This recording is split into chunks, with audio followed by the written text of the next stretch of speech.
बुराई भी बहू की करनी है और जरूरत में उम्मीद भी बहू से रखनी है। अजीब दोगलापन है यार।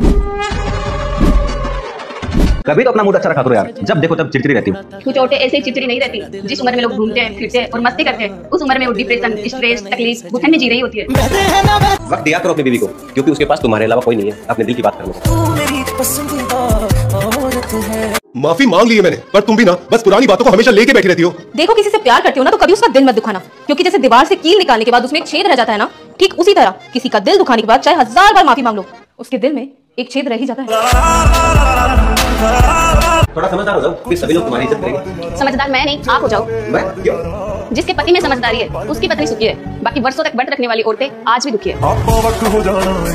पता है तुम्हें, मर्द कभी अच्छी औरत को संभाल ही नहीं पाता। मर्द को हमेशा ऐसी औरत चाहिए जो उसे दिखावे का प्यार करे। उसे रोकने टोकने, अच्छा बुरा समझाने वाली औरत हमेशा जहरी लगती है। अगर पति बीमार हो ना तो पत्नी अपने पति के लिए दिन रात एक कर देती है ताकि वो जल्दी से ठीक हो जाए। लेकिन जब पत्नी बीमार होती है ना तो कुछ पति उन्हें पानी तक ही नहीं पूछते हैं। बात कड़वी है लेकिन सच है। क्या मैंने सही कहा? कमेंट में जरूर बताना। मैंने कभी किसी को धोखा नहीं दिया, कभी किसी से मतलब के लिए बात नहीं की, जिसे अपना माना दिल से माना, पर फिर भी पता नहीं क्यों लोग मुझे ही गलत समझते हैं।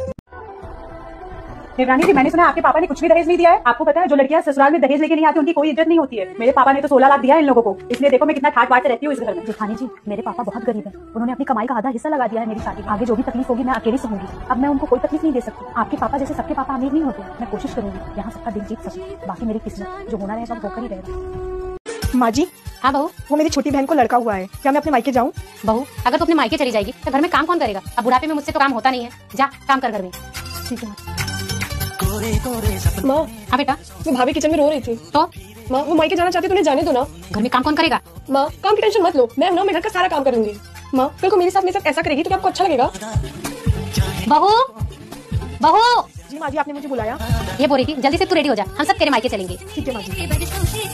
अब जा, तू भी रेडी हो जा। ठीक है माँ। जब ससुराल में परिवार के सभी लोग बैठकर बात कर रहे हो और अचानक से वहाँ बहू आ जाए तो सब चुप हो जाते हैं या बात बदल देते हैं और बहू को परायपन का पूरी तरह से एहसास करा देते हैं और फिर बाद में कहते हैं कि बहू तो हम लोगों को अपना मानती नहीं। रब्बा मेरे रब्बा दुहाई है दुहाई।